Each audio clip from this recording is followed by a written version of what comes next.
quien nos acompaña con su charla Seguridad de la vida en ambientes hospitalarios durante eventos disruptivos de pandemia. La doctora Natalia Ortega, candidata a doctorado en bioética de la Universidad del Bosque, cursó una maestría en innovación y transformación digital en la Universidad Oberta de Cataluña.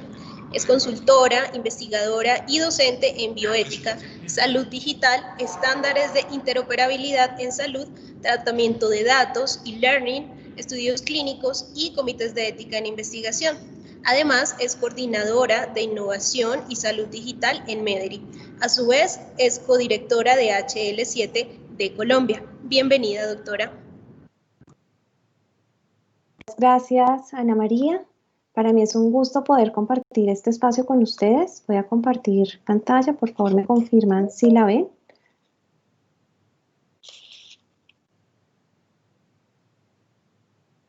Ahí todos están viendo la imagen que estoy compartiendo. Sí, señora. Perfecto, mil gracias.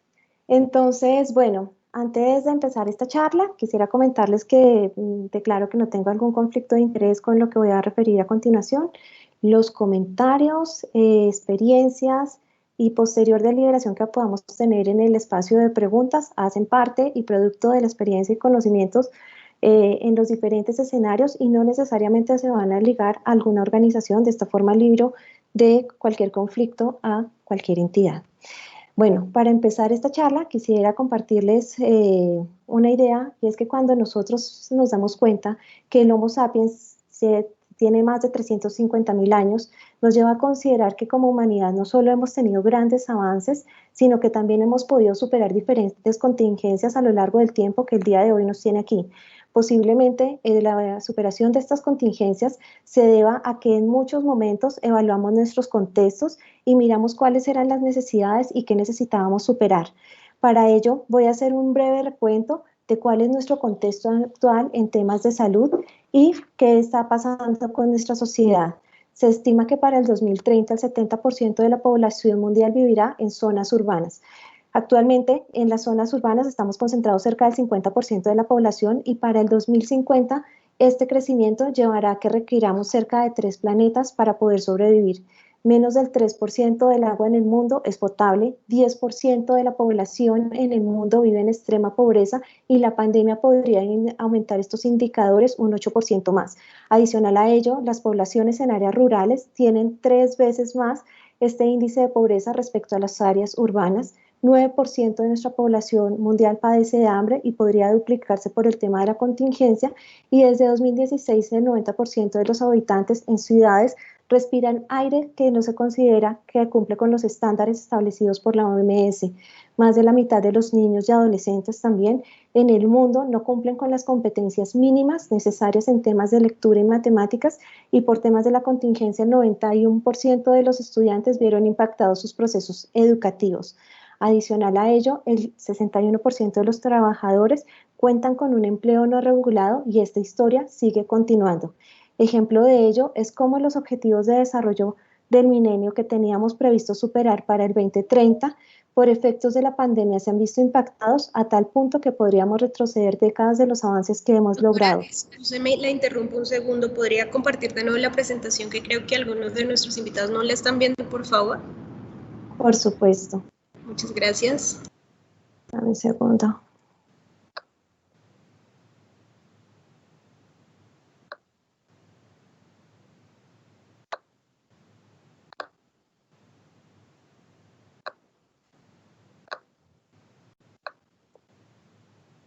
¿Ahí le están viendo de nuevo?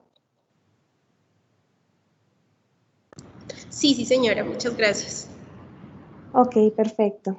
Entonces les venía diciendo que nosotros podríamos ver que toda la parte de los objetivos de desarrollo sostenible que teníamos propuesto se han visto impactado de forma negativa por la pandemia, y podríamos llegar a pensar que el COVID ha sido la única contingencia que en este momento está presentando un escenario disruptivo como sociedad. No obstante, cuando nosotros miramos este panorama, nos hace recordar que de manera permanente los diferentes ámbitos y dimensiones sociales nos presentan escenarios disruptivos y desafíos que tenemos que superar. necesidad por la cual requerimos de un trabajo colaborativo que la pandemia nos ha venido a acentuar cada vez más y nos lleva a recordar que aquellos escenarios que nosotros en algún momento le dábamos mayor prioridad, como era toda la parte del desarrollo social, económico e industrial a los cuales se le daban prioridad, si bien son importantes, también dependen de las necesidades básicas que las personas puedan llegar a acceder o a tener, como es la salud, que si nosotros contamos con ello podemos hacerlo sostenible o por el contrario puede llegar a generar tal impacto que puede desestabilizar todas estas áreas de la vida. Por ello tenemos nosotros que comprender un poco más qué es salud y dimensionarla más allá de un simple bienestar físico, mental y social de las personas o de una simple ausencia de la enfermedad. Pues cuando nosotros estamos hablando de salud, no simplemente estamos hablando de los individuos, sino de las poblaciones y de la forma como las relaciones de estos individuos no simplemente van a derivar en procesos de atención, sino también en la generación de nuevo conocimiento y con ello de posibilidades de investigación, de creación de acciones y de impactos en temas de política pública en salud. Cuando nosotros miramos toda la parte de la salud pública, tenemos que tener en cuenta que la salud pública en nuestro país tiene considerado la parte de la promoción de la salud, la prevención de los riesgos, la recuperación y superación de los daños, la vigilancia de la salud y la gestión integral. Cada uno de estos ítems se van retroalimentando por los anteriores y para ello es necesario la articulación en diferentes niveles de la nación, de los centros territoriales, de las EPS, las ARLs, las IPS, las sociedades científicas, las organizaciones formadoras de talento humano y la sociedad civil, las cuales de una u otra forma o crean políticas, hacen mucho más viable, digámoslo así, el desarrollo de las estrategias o crean las acciones y las hacen posible en las diferentes sociedades. Cuando nosotros pensamos en salud tenemos que tener en cuenta que esto es un escenario bastante complejo. Simón Pablo refiere cómo nosotros tenemos un macrosistema de salud donde, como veíamos anteriormente, se articula toda la parte de salud pública, las normativas, la provisión de servicios y demás, que eso de una u otra forma enmarca un mesosistema en donde encontramos a las organizaciones de salud que tienen una estructura funcional, unos niveles funcionales, tienen determinados unos procesos, protocolos y procedimientos, los lineamientos en temas de manejos, eventos adversos, perdón, todo el componente de investigación y las diferentes interacciones que se tienen que tener entre profesionales de salud, familia y pacientes, que de una u otra forma también no simplemente impactan y retroalimentan a ese macrosistema o por el contrario, también están impactando ese microsistema ya que es específicamente relacionado con el individuo, su privacidad, su individualidad, su familia y con todo el componente clínico que se haga decisiones sobre su salud. Actualmente nosotros entonces estamos teniendo un desafío que se hace cada vez más complejo. Primero porque todo el tema de COVID ha llevado también a centrar la atención en un eje estratégico en este momento para la salud. Creo que tenemos interrupción. Gracias. Que tenemos actualmente un impacto porque se está centrando toda la atención en la parte de COVID, pero tenemos un desafío y una responsabilidad con aquellas condiciones de salud que no necesariamente hacen parte de la epidemia, que ya venían procesos a los cuales también tenemos que dar cobertura, pero ya sea por, digámoslo así, falta de personal sanitario, dificultades de desplazamiento de las personas, restricciones en el tema de acceso, se pueden llegar a ver desatendidas. Otros de los desafíos actuales que estamos teniendo, a los cuales ya está haciendo una llamada de atención en la OPS, es todo el tema de infodemia, es decir, la gran cantidad de información que estamos teniendo sobre, en este caso, la pandemia, que puede llegar a ser cierta o por el contrario puede llegar a ser falsa y generar otras dinámicas sociales que complejizan aún más el sistema. Dentro de esto también tenemos que, por ejemplo, en la parte científica, Paladella del CEIBER ha informado que en el 2020 la información médica se está duplicando cada 73 días, lo que nos lleva a considerar realmente estamos haciendo medicina basada en la evidencia o cómo estamos dando respuesta a ese constante avance que se está dando de manera muy rápida en los diferentes ámbitos de investigación y salud. Cuando nosotros miramos, por ejemplo, la parte de tecnologías, tampoco ha sido ajeno a ello. En el país, esto ha sido tomé una imagen que dio a conocer Sandra Gallego en el Seminario Internacional de Telesalud, ahorita en el mes de septiembre, donde ella mostraba cómo ha sido el crecimiento de las sedes en temas de telemedicina en un 107% y en un 180% los servicios.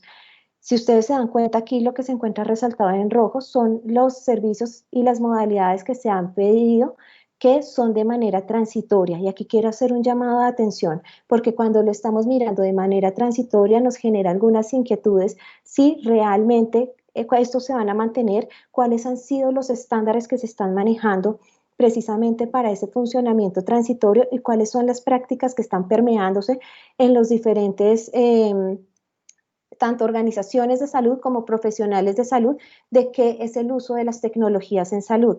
Ejemplo de ello es que si nosotros nos damos cuenta, la tendencia hace más referencia a la teleconsulta, y cuando nosotros estamos hablando de telesalud y telemedicina va más allá de esto. Otro de los desafíos que tenemos es el aumento en un 40% de los ataques cibernéticos. Yo sé que ustedes estuvieron hablando, motivo por el cual no voy a entrar a profundizar, pero sí quiero llegar a resaltar cómo el informe del Instituto ECRI refiere que el uso de las tecnologías también en dispositivos médicos, en temas de interoperabilidad, ha venido resaltando en los últimos 5 años que requiere hacer un mayor llamado de atención y un mayor enfoque en cómo se está manejando las políticas de seguridad y las prácticas que se están involucrando, todo este uso de nuevas tecnologías, Internet de las cosas y demás, por precisamente los desafíos que pueden llegar a representar en interrumpir el flujo de datos, alterar o degradar el rendimiento de los dispositivos o exponer información médica protegida y confidencial de los pacientes, lo cual involucra y lleva a pensar en las necesidades de considerar cuál es el antes, el durante y el después de las políticas que debe considerar estos abordajes. Asimismo, se ha llamado la atención que en todo este tema de la pandemia, las grandes ganadoras han sido la industria de las tecnologías, y yo no simplemente lo quiero limitar a ello.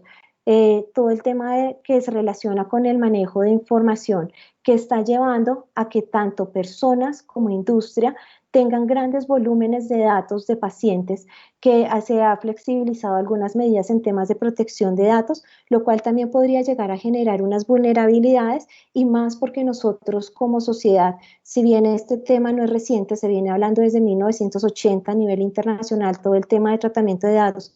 En el país, por ejemplo, en Colombia lo conocemos desde el 2012, en Europa se viene hablando desde el 2010, han sido muy pocos los espacios de respuesta que ha tenido la sociedad ante estos cambios abruptos de uso de información, no simplemente al interior de una organización, sino a nivel transnacional. Por eso nosotros podríamos llegar a pensar si lo informáticamente posible es social y humanamente deseable. Pero si bien nosotros tenemos este escenario complejo, también tenemos que evaluar cuáles han sido los aprendizajes y las rutas que tenemos que seguir considerando en este caso. Entonces, tenemos que partir que lo primero es que tanto los derechos de las personas pueden ser protegidos o violados precisamente porque las condiciones lo hacen posible. Tengamos eso siempre en cuenta.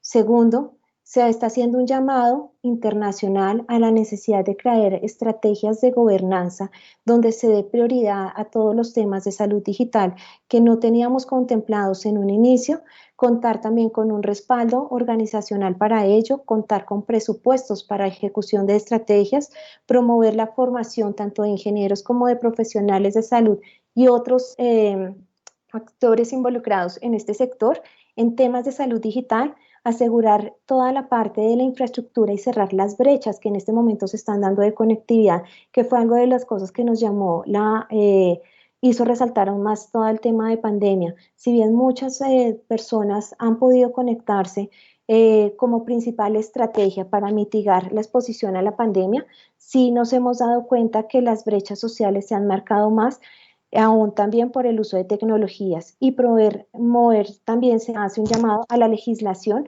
que permita proporcionar seguridad jurídica a cada uno de los involucrados del sistema. Asimismo, dentro de las lecciones aprendidas de esto es cuál es el sentido de la innovación. Muchas veces el tema de innovación lo limitamos simplemente a una idea, o a un momento en el tiempo, pero esto claramente involucra es una capacidad de transformación precisamente de aquellas ideas, de esos conocimientos, de las oportunidades, de los proyectos en valores agregados a los productos, servicios o modelos aplicables. Yo les decía de pronto al inicio de la charla que nosotros consideramos que en este momento la disrupción solo se ha relacionado con COVID. Un ejemplo claro con la parte de telemedicina. Estamos diciendo que esto está llegando para quedarse. Esto no está llegando hasta ahorita. Esto se viene hablando desde 1950. Lo que pasa es que la contingencia hizo reconocer cuál es el valor agregado de esta tecnología. Entonces, tenemos que pensar cuál es el sentido de la innovación, a qué contexto estamos respondiendo realmente, qué nivel de innovación podemos llegar a adoptar, qué tipo de innovación queremos llegar, cuáles serían esas estrategias, la ruta, el plan y cuál sería ese sistema que nos va a hacer tangible cada una de estas ideas en los diferentes procesos creativos que no simplemente se limitan a la investigación. Aquí quiero hacer un llamado porque, por ejemplo, Neri Osman hace una propuesta en el ciclo de la creatividad de que es un sistema que se retroalimenta de manera permanente entre la ciencia, la investigación, la ingeniería que hace posible toda la derivación de estos productos, la forma como nosotros diseñamos y hacemos mucho más fácil a los usuarios esos diseños que realizamos y cómo esto prácticamente impacta en la vida y en los sentidos de las personas y nuevamente puede llegar a generar ya sea productos, necesidades de investigación o creación de nuevos diseños. Asimismo, nos ha llevado también a considerar las necesidades del método. El método prácticamente lo es todo. Dentro de las cosas que uno puede llegar a destacar es que muchas veces las metodologías consideramos que simplemente hacen hace referencia a modelos tradicionales. No, independiente de si son modelos tradicionales o ágiles, tenemos que tener en cuenta que el éxito o fracaso de los proyectos, las estrategias y las acciones van a depender precisamente del método que nosotros utilicemos, pues van a determinar cuáles son las dinámicas y los procesos, cómo vamos a implementar adecuadamente aquellas necesidades de respuesta que tenemos. Recordemos que la relación crisis-norma o crisis-recomendación no puede ser el único camino por el cual se generan espacios de reflexión. Es curioso cómo el CDC desde el año 2005 aproximadamente venía hablando de una estrategia de considerar qué pasaría en la humanidad si tuviéramos una epidemia zombie, ¿sí? Es más, hicieron simulacros con el gobierno porque vieron la necesidad de que nosotros como humanidad no estábamos preparados ante eso. Muchas personas no pusieron atención. Entonces, estos aprendizajes que tenemos no son cosas que se hayan presentado hasta ahorita, hemos tenido varios espacios de contingencia, entonces más bien es importante evaluar qué aprendizajes estamos teniendo de las experiencias pasadas, qué se podría llegar a presentar y cómo podríamos dar respuesta a ellos. Un ejemplo claro es la parte de investigación. Cuando salió toda la parte de COVID, todo el mundo entró como en shock de cómo deberíamos investigar, a quién se debería dar flexibilidad. Existen múltiples guías de investigación, es más, hasta en temas de salud pública que ya se venían hablando, cosas que se recordaron y fueron recopiladas este año nuevamente por la OPS a través de guías orientativas para el desarrollo de investigación. Asimismo, por ejemplo, con todo el tema del crecimiento tan amplio que teníamos en temas de investigación, miren que las mismas comunidades científicas crearon modelos para poder asegurar parte de esto que nosotros llamamos medicina basada en la evidencia, de forma que determinaron procesos en cuanto a que aquellas investigaciones que estén saliendo tienen que cumplir con unos criterios claros de identificación de necesidades, de generación de preguntas bien estructuradas, de búsqueda sistémica y eficiente de la evidencia, de evaluación crítica de la información que se esté evaluando, de la interpretación de los resultados y de la aplicación de hallazgos para la toma de decisiones. En el caso de uso de tecnologías es importante también aplicar metodologías donde se evalúe cada una de las dimensiones y componentes de forma tal que si estamos haciendo adopciones rápidas no sean adopciones improvisadas que puedan derivar a futuro en riesgos, sino que de una u otra manera, si bien es ágil, podamos evaluar cuáles son los diferentes componentes a los cuales tenemos que dar respuesta, cobertura y mitigación de riesgos. Por otra parte, los procesos de evaluación son fundamentales, tanto internos como externos. En investigación también existen procesos de evaluación, en la parte de tecnologías existen diferentes metodologías de madurez de los servicios, algunas de ellas que se han recopilado de manera con unos requerimientos mínimos a partir de la pandemia, otros modelos mucho más estructurados que se vienen trabajando hace años, como son los modelos de HIMSS, o de las guías SAFER del gobierno de los Estados Unidos, que permiten mirar dimensiones como son todos los componentes de preparación organizacional, la estructuración de procesos, entorno digital, recursos humanos, aspectos normativos y conocimiento especializado. Cosas que de una u otra forma también nos ayudan a controlar cuáles son esos posibles riesgos y con ello asegurar que las medidas que nosotros tomemos sean las más adecuadas. Uno de los aprendizajes también importantes que hemos tenido de la pandemia es que muchas veces centrábamos el sector salud a una única disciplina y esto nos ha hecho recordar que el sector es tan complejo y tiene tantas dimensiones que hay que cubrir que hay diferentes áreas de conocimiento que se tienen que involucrar cada vez más en el sector salud, cuyo, digámoslo así, experiencias y saberes son tan enriquecedoras que deben cada vez integrarse más. Por ello es importante toda la parte del trabajo colaborativo y pluridisciplinar. Asimismo, la parte del empoderamiento de los pacientes. El empoderamiento de las personas frente al conocimiento de sus estados de salud, frente al manejo de su información es fundamental, puesto que esto permite minimizar los riesgos, fortalecer el ejercicio de los derechos y deberes de las personas, asegurar adherencia a los procesos, facilita el seguimiento y la evaluación, apoya la toma de decisiones, asegura la calidad ética y científica de los diferentes aspectos que abordemos y va a proteger ante todo las vulnerabilidades de las poblaciones. Hay un componente también fundamental que nos deja como enseñanza todo esto y que debemos dar cobertura y es la parte de la protección de datos. Cuando nosotros miramos el componente de salud digital, nos damos cuenta que salud digital involucra grandes aspectos, no simplemente la complejidad del sistema de salud, sino también todos los diferentes niveles de atención y procesos que tenemos que dar respuesta a las personas y poblaciones. Y con ello, algunos de los lineamientos que se han dado en este momento, que son toda la parte de registros electrónicos, telesalud, health y learning, estándares de interoperabilidad, y a lo cual podríamos empezar a sumar todo el tema de Internet de las cosas, Big Data, inteligencia artificial, que han tenido ya grandes avances, pero no pueden seguir siendo avances aislados, sino articulados a procesos organizacionales, a un conocimiento de la sociedad sobre los mismos y demás. Porque estos son los grandes desafíos. Nosotros estamos creando diversos modelos, ya sea de cobertura en salud, de innovación, sistemas normativos, que de una u otra forma requieren unos acuerdos de operación en la sociedad, requieren toda la parte de una infraestructura y una infraestructura para su funcionamiento y ante todo de los conocimientos y habilidades que tengamos como sociedad para dar respuesta de la manera más adecuada a los avances que se están logrando. En el mundo se ha venido hablando bastante de los modelos comunes de información. Es más, las estrategias que se están manejando no simplemente en temas de salud pública, sino de investigación por parte de las industrias farmacéuticas, buscan que toda la información que se genere de salud permita servir como evidencia científica y de generación de nuevo conocimiento y con ello de la derivación en nuevas estrategias. Pero ¿cómo podríamos llegar a dar confianza? Ese es nuestro gran desafío, a que estos modelos realmente podamos trabajar de manera colaborativa, siempre y cuando se aseguren, digámoslo así, las medidas de protección de información para las personas ante las posibles vulnerabilidades que se puedan llegar a presentar. De esta forma, nosotros podemos resumir que cada una de estas estrategias están apuntando a un tema que se llama confianza. La confianza es esencial en la sociedad, no simplemente por el tema de la protección de la confidencialidad, sino también por la preservación de la dignidad e integridad de las personas.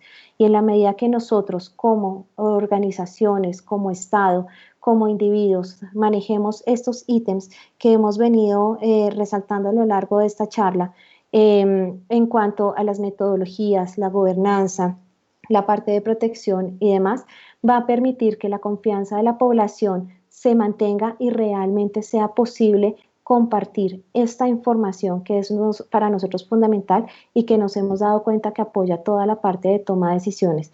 porque las organizaciones de salud ya no simplemente están funcionando de manera intramural, ya realmente la salud de las personas se mueve más por fuera de los muros de las organizaciones.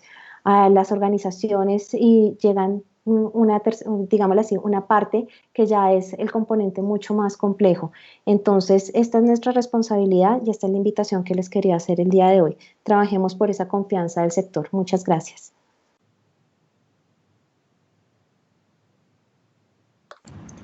Muchas gracias, doctora. A continuación vamos a tener un espacio para una o dos preguntas, así que les recordamos a nuestros asistentes que lo vamos a hacer vía audio para que puedan por favor levantar su mano quien tenga alguna pregunta.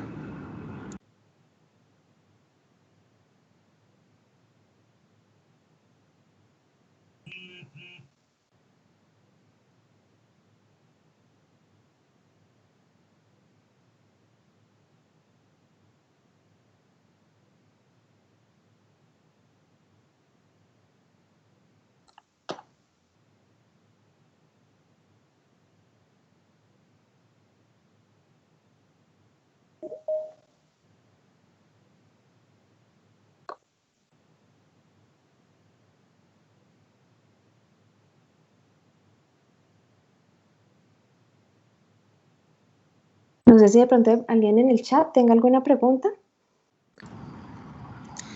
Doctora, qué pena, es que el chat no nos está funcionando, pero al parecer creo que no hay ninguna pregunta al respecto. Perfecto. De esta manera, doctora. Señora.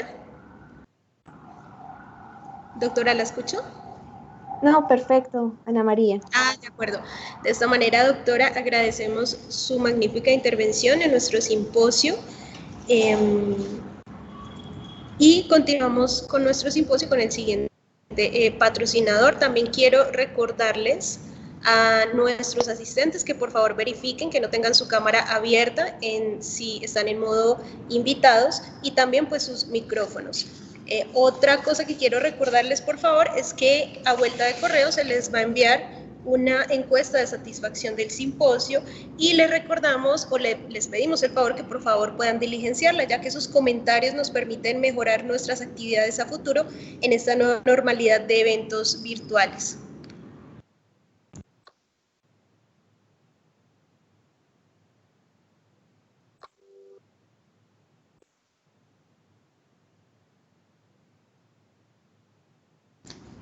Continuamos con nuestro simposio y ahora quiero invitar a nuestro siguiente patrocinador para que pueda entrar en su intervención, la organización GDC.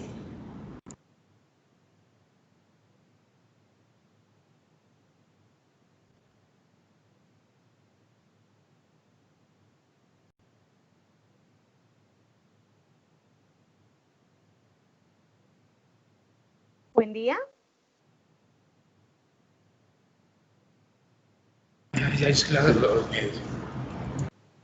Muy buen día, ¿me escuchan? Sí, señora, escuchamos. Sí, escuchamos. Sí, señora. Perfecto. Muy buenos días, me presento. Mi nombre es Adriana Lugo. Vengo en representación de organización GDC. La idea del día de hoy es presentarles nuestro portafolio de servicios.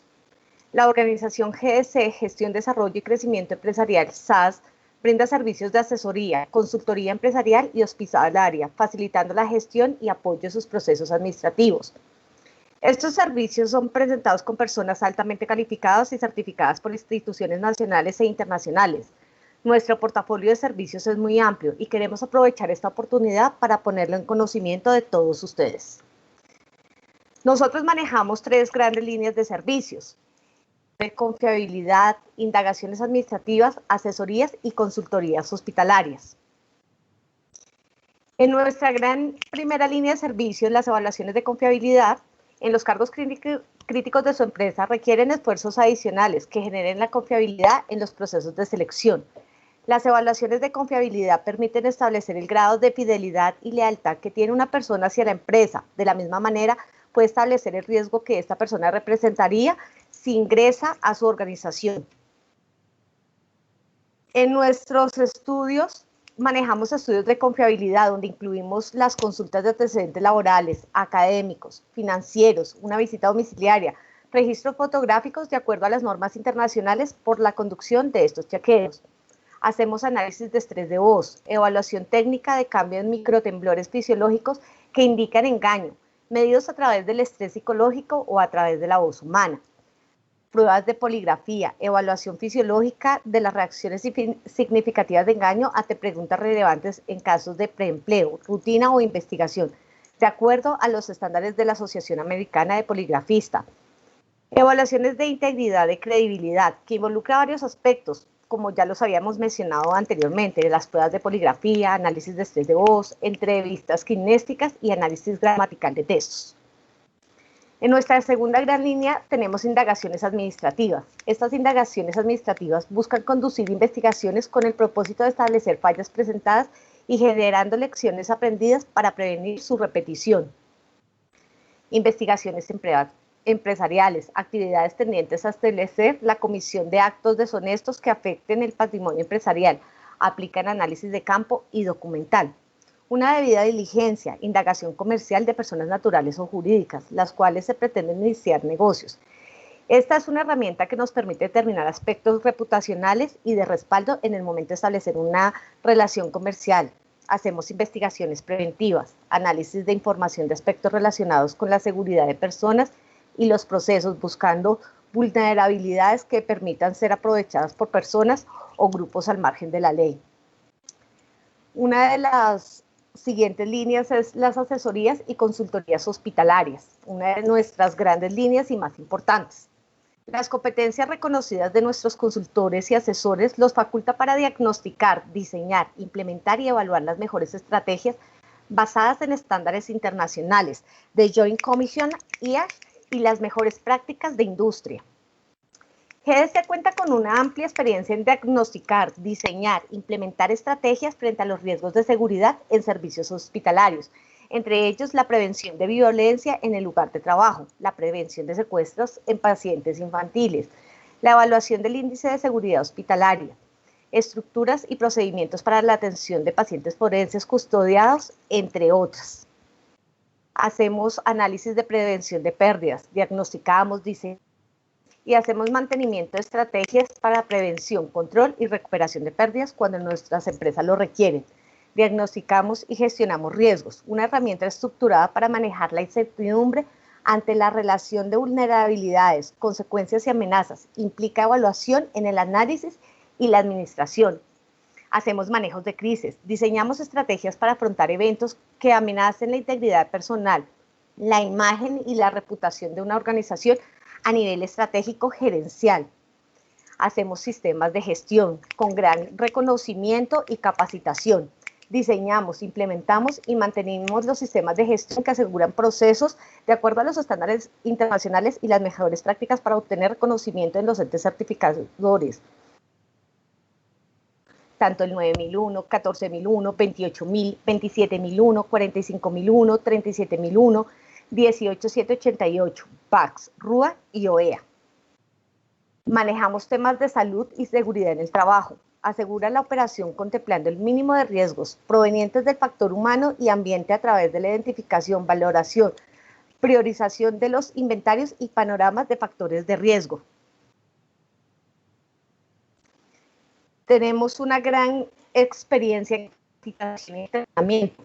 Dictamos diplomados, seminarios, talleres y cursos, sobre todo en temas de formación y seguridad especializadas en ambientes hospitalarios, brigadas de emergencia, seguridad de la información, seguridad del personal, autocuidado y autoprotección, protección de ejecutivos, planes de continuidad de negocio, estudios de seguridad y análisis de riesgo, administración de sistemas de seguridad, preparación para las certificaciones de ASIS internacional.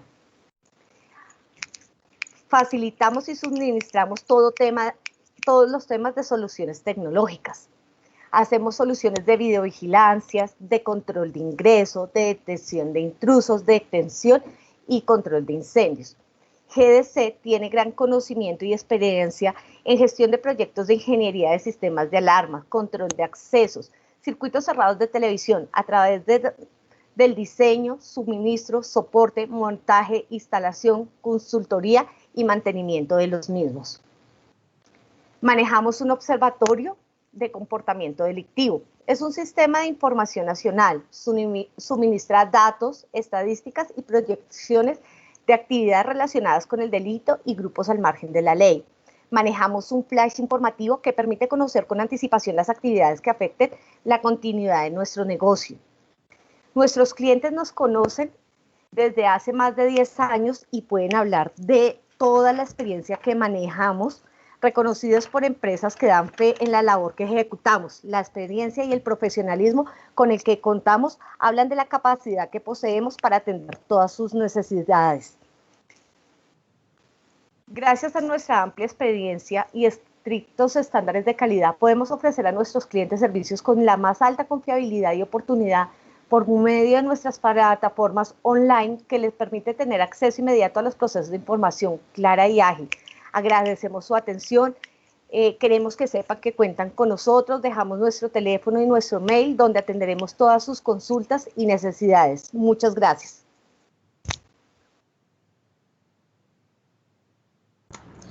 Bueno, agradecemos la intervención de la organización GDC.